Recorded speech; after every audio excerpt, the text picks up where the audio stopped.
transfemorales. Entonces, vamos a retomar la anatomía en principio aterrizada a transfemoral. ¿Listo? Durante el trimestre pasado vimos diferentes tipos de amputación, ¿cierto? Técnicas quirúrgicas de diferentes tipos de amputación.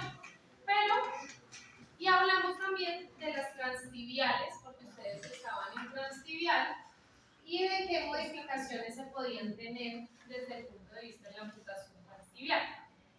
En la amputación transfemoral no hay modificaciones en técnicas quirúrgicas, es decir, que el principio de la amputación es exactamente el mismo: cortar el hueso un poco más corto con relación al tejido blando, biselarlo, desperiostarlo, anclar músculos con músculos, mioplastías, anclar músculo al hueso formando un colchón distal, miodesis con una adecuada tensión para que el músculo o el muñón quede con consistencia y no quede flácido, son de tejidos redundantes.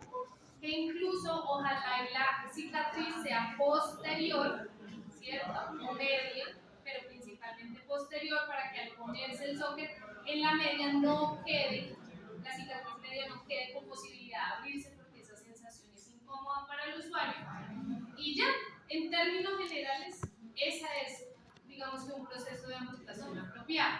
Sin embargo, no todos los usuarios cuentan con la fortuna de ser amputados con una buena técnica, y vamos a tener usuarios con muñones cónicos, con muñones flácidos y con muñones con varias fallas, con neuromas, etc. Otra cosa importante, y es que el paciente amputado no es el mismo siempre, ¿cierto? Y eso es la base o la justificación de los recambios periódicos. No es el mismo recién amputado, el muñón tiende a cambiar de volumen por atrofia muscular, por pérdida de líquido, o tiende a aumentar de volumen cuando los usuarios empiezan a sufrir de enfermedades crónicas tales como retención de líquidos, por problemas renales, diabetes, con fluctuaciones de volumen, aumentos de peso o dislipidemias. Entonces, siempre la forma del muñón, la consistencia del muñón también va a variar en el tiempo. ¿Listo? Entonces puede que en técnica quirúrgica sea una parte, pero en intervención sea otra, o en el tiempo también sea de otra manera. Entonces, ustedes ya saben perfectamente, y en esto no me voy a quedar, porque pues esto es un máster que nosotros utilizamos para impartir el curso complementario, pero igual el objetivo es netamente repaso, ustedes ya lo conocen. Tenemos unos planos anatómicos, líneas imaginarias, eso divide el cuerpo en diferentes porciones para facilitar su ubicación y su estudio, ¿cierto? Y a nivel de prótesis de miembro inferior, pues igual tenemos la misma terminología que nosotros utilizamos por planos anatómicos y terminología clínica: toda la parte superior e inferior, proximal y distal, anterior y posterior, medial y lateral, ¿cierto? Eso no tiene inconvenientes. Tenemos diferentes movimientos que vamos a observar en diferentes planos. En esto es importante que hagamos énfasis, porque es así como se hace el análisis de marcha. El déficit más grande, y lo voy a decir acá a ciencia y a calzón quitado, está en el análisis de la marcha de los usuarios ortésicos y protésicos. Yo que he tenido la posibilidad de estar con el equipo de Human, que es gente que tiene un montón de experiencia, o que ha hecho esto durante muchos años, tiene un gran déficit en esto, en el proceso descriptivo de la marcha. Siempre les voy a decir algo: ubíquense de manera apropiada para ver qué desean observar y hablen de lo que observen, así no sea negativo. Porque a veces piensan, o sea, la pregunta es, por ejemplo, ¿qué puedes observar de la marcha en un plano sagital? No, yo lo veo bien. Yo no estoy preguntando qué puedes observar mal de la marcha en un plano sagital. Yo quiero saber es qué se puede observar. Mire, yo puedo observar que la longitud de paso es apropiada, es simétrica, existe un buen contacto de talón, hay buena respuesta a la carga, la rodilla se mantiene estable en la fase de apoyo.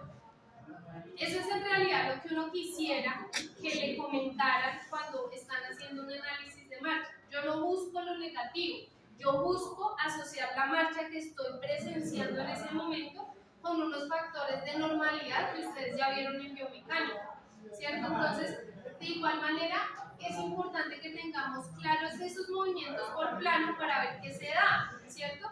Si ya sé que en un plano coronal se da la abducción de cadera, pues yo sé que en ese plano voy a ver aumentos de base de sustentación o bases de sustentaciones reducidas, ¿cierto?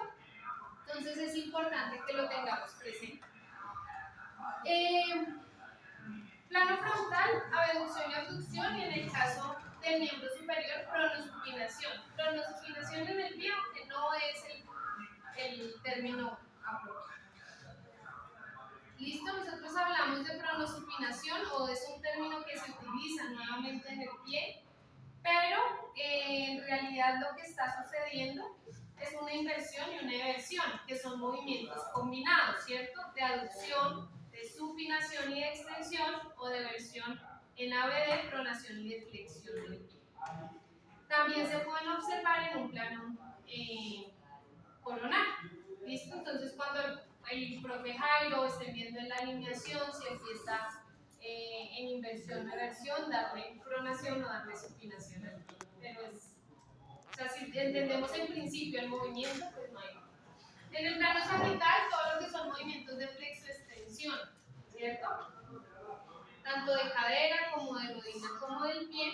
Y en el plano horizontal o transverso, todo lo que son movimientos rotacionales, principalmente en la cadera, que es una articulación que permite o que realiza movimientos rotacionales. La rodilla tiene movimientos rotacionales, pero nosotros no la describimos a nivel de la marcha, ¿cierto? Pero en la marcha del amputado, por ejemplo, sí podemos ver si mi paciente tiene una tendencia a la rotación externa o a la rotación interna en la fase de balanceo o en la fase de apoyo, que es diferente. Eso lo vamos a ver cuando veamos desviaciones de la marcha del paciente transfemoral, pero, y podemos pensar en dónde puede estar el problema, ¿cierto? Porque ya sabemos que las rotaciones generalmente vienen de la cadera por principio, por movimiento, ¿cierto? Entonces, seguramente va a ser así. Ahora yo tengo que ver cómo la contrarresto con fuerza muscular desde fisioterapia, que son los encargados de controlar eso, o con el calzado, o con la alineación de la prótesis para evitar eso. ¿Listo? Por eso tengo que identificar si es en la fase de balanceo, si en la fase de apoyo. Entonces, yo sí les recomiendo mucho que estudien y repasen todo lo que es marcha normal, ¿sí? Porque al fin de cuentas lo que yo quiero hacer es comparar a mi usuario amputado con unos términos de referencia que yo ya sé. ¿Listo? Huesos de la extremidad inferior, ustedes ya los conocen. Vamos a hacer énfasis en lo que es pelvis y fémur desde el punto de vista de transfemoral, pero de ahí para abajo ustedes ya saben absolutamente todos los huesos. La pelvis, acuérdense que es un hueso que está unido o fusionado, que en realidad son tres huesos fusionados, ¿cierto? Son tres huesos fusionados. Y es el punto de anclaje de la extremidad inferior al esqueleto axial, ¿cierto? Entonces es una estructura muy importante, no solo desde el punto de vista motor y de locomoción, porque es la que nos va a permitir el movimiento también de la extremidad inferior desde la cadera, sino toda la función central que tiene la pelvis. ¿Sí? Entonces recordemos que la pelvis, o que tenemos dos semipelvis, que son básicamente un canasto o el soporte inferior de todo ese componente visceral, ¿sí? A nivel peritoneal que nosotros tenemos. Entonces tenemos acá nuestro hueso pélvico, tres huesos, el ilion, el isquion y el pubis. Los tres se fusionan y forman el acetábulo, que es la concavidad que recibe la cabeza del fémur, para formar la articulación coxofemoral, ¿cierto? O articulación de la cadera, coxofemoral. En diferentes vistas voy a encontrar unas prominencias muy importantes. ¿Qué prominencias importantes voy a tener? Toda la cresta ilíaca, ¿cierto? Yo la puedo palpar. Las espinas ilíacas, en este caso la anterosuperior y la anteroinferior, más la anterosuperior es la que yo palpo, sin embargo, dependiendo del usuario puedo palpar las dos. Las posterosuperiores están relacionadas con los agujeros sacros también. Entonces a veces yo deslizo mis dedos para toda la cresta ilíaca y puedo llegar incluso a los agujeros sacros. Entonces eso también es un punto de referencia. Muy importante ese punto de referencia en movimientos de anteversión y retroversión pélvica. ¿Listo? Que es también muy importante en temas de transfemoral. ¿Sí? Entonces, yo no monto una prótesis con anteversión pélvica, ni tampoco con retroversión ni con anteversión. ¿Sí? Se debe tener una relación. En neutro nunca están alineadas las dos espinas. Eso no es verdad. La espina ilíaca anterosuperior es más alta que la posterosuperior. ¿Listo? En neutro. Si quedan a nivel, estoy en una anteversión. Si está mucho más descendida y si yo veo una repercusión en mi curvatura lumbar, estoy en retro. ¿Listo? Bueno, tengo entonces eso a nivel ilíaco. A nivel isquiático, pues voy a tener la tuberosidad isquiática, ¿cierto? Y a nivel púbico, pues la síntesis del pubis. No palpo mucho la rama, aunque tengo que tenerla muy presente, pero no la palpo. Uno como hace una prueba de tomas con una persona que tiene una hiperlordosis. Flexionando la otra extremidad. En posición supina, que es como se hace tomas, ¿cierto? Yo lo que puedo hacer es decirle que flexione la cadera y la rodilla de la extremidad que no voy a evaluar. Y así libero tensión en la curvatura lumbar. Por eso pasa cuando o si les pasa, o si su mamá o su abuelita les dice que tiene dolor de espalda, la recomendación es flexar la cadera para que esa curvatura repose un poco. ¿Listo? Partiendo de eso empezamos a revisar. Pero si el paciente de base ya tiene una hiperlordosis, pues obviamente es difícil. Puedo hacer esa modificación. Hola, señora. Uy, sí, no estoy bien. ¿Es por acá? Bueno, entonces tenemos entonces a nivel isquiático la tuberosidad isquiática y a nivel púbico la síntesis o el tubérculo del pubis, ¿sí? Y la rama isquiopúbica, que es supremamente importante que la tengamos presente. Si bien no la palpamos del todo, es una zona bastante sensible, muy relacionada con los genitales, entonces es complejo, pero si ustedes ubican unos aparatos que les permiten medir el ángulo y las cosas, ¿cierto? Bueno, tenemos entonces, bueno, básicamente esas son las proveniencias óseas. Tenemos la orientación de la pelvis. La pelvis, anatómicamente hablando, no es completamente perpendicular, no es horizontal, ella tiene una orientación hacia diagonal. Miren, ya tiene una orientación hacia diagonal. Esto y esto no están en el mismo punto, ¿cierto? Es diagonal, tiene esta orientación. Esa orientación pélvica, desde el punto de vista anatómico, básicamente me muestra que esta espina ilíaca anterosuperior en un plano perpendicular estaría alineado con los tubérculos del pubis. Si yo trazara o pusiera acá como un espejo, una perpendicular o hiciera un trazo coronal, ¿cierto? Podría estar acá alineado esto con esto, pero el resto de estructuras no van a estar en contacto, porque ellas tienen una forma o una dirección oblicua. ¿Listo? En consecuencia, vamos a tener que esta línea o esto que ustedes ven acá, rojo, se llama la abertura pélvica superior, ¿sí? Y está inclinada hacia anterior. ¿Sí? Está inclinada hacia anterior. Y otra cosa importante es que a nivel isquiático, por acá está, esta vía, está, y toda la rama isquiopúbica, anatómicamente hablando, está ubicada casi en un plano horizontal. ¿Listo? La rama, en principio. ¿Listo? Desde el punto de vista anatómico. En principio, la rama isquiopúbica, teniendo en cuenta esto, es decir, esta rama es casi que horizontal. Casi que horizontal. ¿Listo? La rama isquiopúbica, pensando en que esto y esto está alineado. ¿Sí? Listo. general. Ahora tenemos otra modificación, y es que la pelvis de los hombres no es igual a la pelvis de la mujer, ¿cierto? Tiene unos ángulos diferentes. 45. Entonces, resulta que la pelvis del hombre es mucho más estrecha, más pequeña, el ángulo es menor, se dice que es más, o sea, para poderlas identificar, la pelvis de los hombres es esta y la pelvis de la mujer es así, ¿cierto? Porque es más amplia por diferentes cosas, ¿no? Tenemos claro que la pelvis femenina está diseñada para concebir y para tener bebés, entonces es más amplia para poder tener allí aún sin que haya tenido un parto. No quiere decir que la pelvis de la mujer se pone ancha solamente porque ya tuvo un embarazo y un parto, eso no es verdad. De por sí, la pelvis cambia con la pubertad porque hace parte de la preparación hormonal para la reproducción.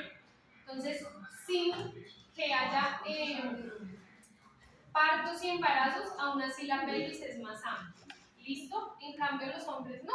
Los hombres pues tienen la pelvis igual. Profe, después de un parto, esos grados se alteran. Pueden aumentar ligeramente. Pueden aumentar, si después de un parto esos ángulos se alteran. Pueden aumentarse ligeramente.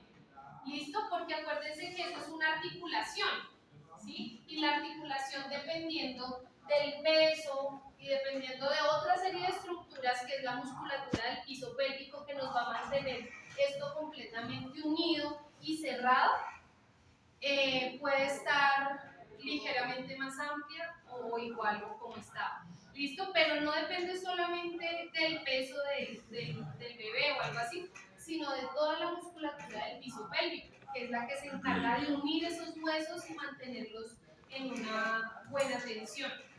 ¿Es lo que más se altera en personas después del parto? Sí. O con la edad. Profe, ¿esos músculos en el parto se desgarran o...? Se rompen unos y se sobreextienden otros. ¿Listo? Pero como todo el tejido muscular se puede entrenar. De hecho, hay una especialización desde fisioterapia que se llama rehabilitación del piso pélvico.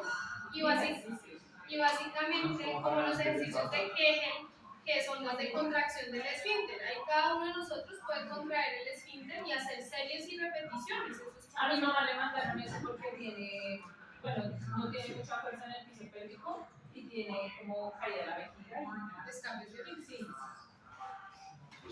Entonces, pero todo eso se puede entrenar. Con la edad eso pasa. Por ejemplo, antes, usted, por ejemplo, ahorita puede aguantar, las personas jóvenes pueden aguantar chichi mucho tiempo. Después del parto, en el parto, después del parto, esa tolerancia a la contracción del esfínter disminuye. Entonces ya un hombre, ya uno si le da chichi, le tengo que ir a hacer chichi, o sea, ya no, es muy difícil, aunque hace parte de los ejercicios. ¿Listo? Entonces, por ejemplo, no ir al baño apenas uno siente chichi, sino contraer el esfínter y tratar de generar tensión en la contracción del esfínter para poder luego ir al baño y hacer ejercicios del piso pélvico, es muy importante. El piso pélvico tiene relación con la estabilidad pélvica y además con la estabilidad del core. ¿Listo? Es decir, con todo lo que es tronco. El tronco está cerrado arriba por el diafragma, en la parte anterior por los abdominales. En la parte posterior tenemos más abdominales más toda la musculatura del dorso. Y en la parte inferior toda la musculatura del piso pélvico. El core, que es el tronco, es la estabilidad de nuestro cuerpo. Si esa musculatura no está fuerte, entonces tenemos esto, tenemos un montón de desviaciones que se pueden prevenir desde el fortalecimiento del core. Lo que pasa es que a ninguno de nosotros nos gusta hacer abdominales y tener, digamos, una buena fuerza, pero es importante. Solo hacemos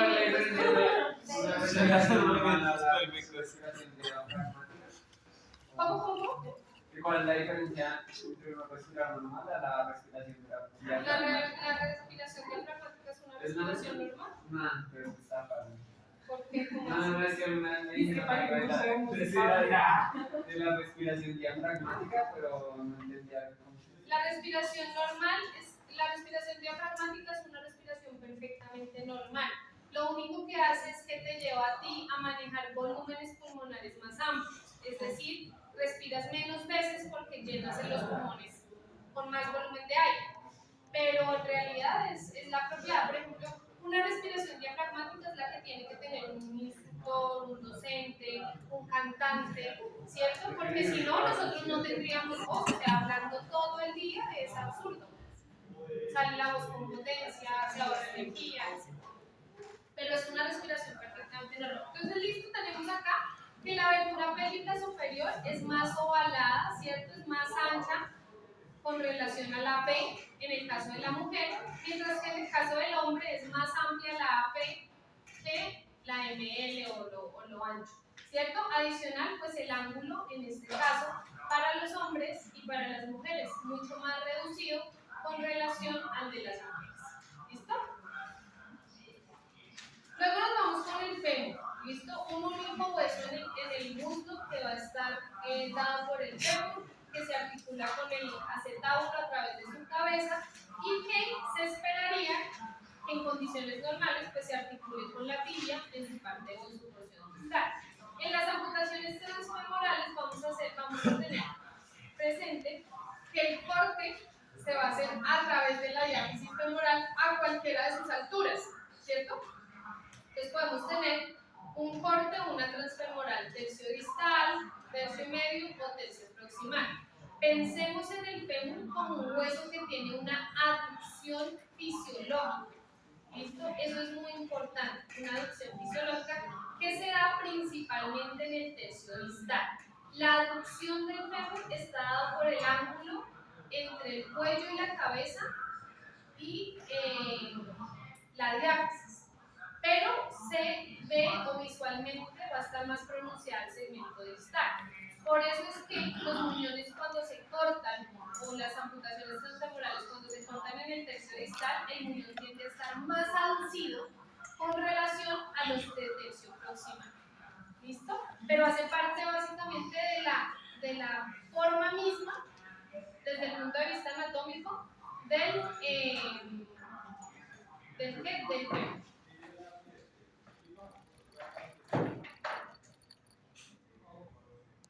A nivel de artrología, entonces voy a tener la articulación de la cadera llamada articulación coxofemoral y la articulación de la rodilla que no va a estar presente en los amputados transfemorales, pero acá están enlistadas todas las articulaciones de la extremidad inferior. En cuanto a la cadera, tenemos una articulación esférica, sinovial, diartrósica, es decir, que tiene muchos ejes de movimiento.